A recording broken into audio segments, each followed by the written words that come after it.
Bagian 2.3 tentang pemilihan proses.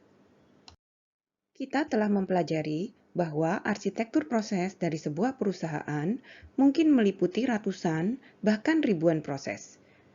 Lalu, bagaimana kita memilih proses yang paling tepat untuk diperbaiki?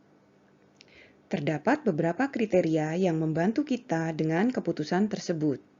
Kriteria pertama adalah kepentingan strategis, dan kita ingin fokus pada proses-proses yang memiliki dampak paling besar terhadap tujuan strategis dari perusahaan.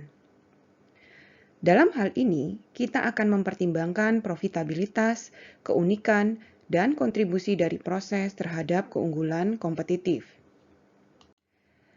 Proses-proses yang secara strategis penting merupakan kandidat yang tepat untuk perbaikan. Lalu, kita juga bisa menggunakan kondisi kesehatan atau kinerja dari proses sebagai kriteria pemilihan. Sebuah proses disebut sehat jika kinerjanya bagus. Kita dapat fokus pada proses-proses yang tidak sehat. Misalnya saja, proses yang tidak efisien, tidak terorganisir dengan baik. Perbaikan pada proses ini bisa jadi memberikan manfaat terbesar bagi proyek BPM. Ketiga, kita harus mempertimbangkan visibilitas atau kelayakan untuk diperbaiki. Sebuah proses bisa saja sangat penting secara strategis atau dalam kondisi kinerja yang buruk, namun tidak dapat kita ubah. Kelayakan terkait dengan berbagai hambatan yang dapat muncul ketika proses tersebut akan diubah. Hambatan bisa saja terkait dengan budaya dan politik dalam perusahaan, di mana staf bisa menolak perubahan dan resisten untuk berubah. Oleh karena itu, lebih baik untuk fokus pada proses-proses di mana perbaikan memang layak atau dimungkinkan. Sebuah proses dianggap dalam kondisi yang sehat terkait dengan kinerjanya. Terdapat berbagai ukuran kinerja, dan dalam kuliah ini kita akan fokus pada waktu, biaya, kualitas, dan fleksibilitas. Ini adalah ukuran-ukuran yang sangat umum dan relevan untuk proses apapun. Namun, dalam berbagai domain, bisa terdapat ukuran kinerja yang jauh lebih spesifik. Kita dapat mengaitkan setiap ukuran kinerja dengan sebuah tujuan kinerja. Tujuan kinerja menunjukkan rentang yang diinginkan dari sebuah ukuran kinerja. Jika sebuah ukuran kinerja berada di luar rentang ini, maka kita bisa mempertimbangkan untuk memperbaiki proses tersebut. Misalnya, pada contoh 2.3, ada sebuah restoran yang baru-baru ini kehilangan banyak pelanggan karena layanan pelanggan yang buruk. Manajemen kemudian memutuskan untuk mengatasi masalah ini dengan pertama-tama fokus pada pengiriman makanan. Tim perbaikan kemudian mengumpulkan data dengan bertanya kepada pelanggan tentang seberapa cepat mereka ingin menerima makanannya dan berapa lama waktu menunggu yang dapat diterima. Data menunjukkan bahwa setengah dari pelanggan lebih suka makanan mereka disajikan dalam 15 menit atau kurang. Semua pelanggan setuju bahwa waktu tunggu 30 menit atau lebih sudah tidak dapat diterima. Dalam skenario ini, dimensi kinerja yang paling relevan adalah waktu pelayanan. Salah satu tujuannya adalah untuk sepenuhnya menghindari waktu tunggu di atas 30 menit.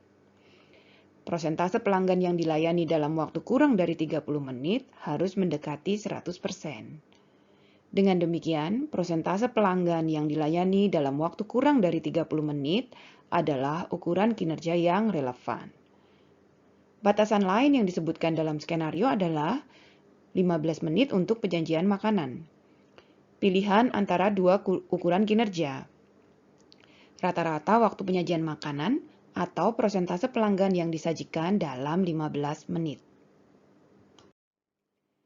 Metode untuk mendapatkan ukuran kinerja dari sebuah proses adalah: pertama, formulasikan tujuan-tujuan kinerja dari proses pada tingkat tinggi dalam keadaan yang idealnya dapat dicapai dari sebuah proses.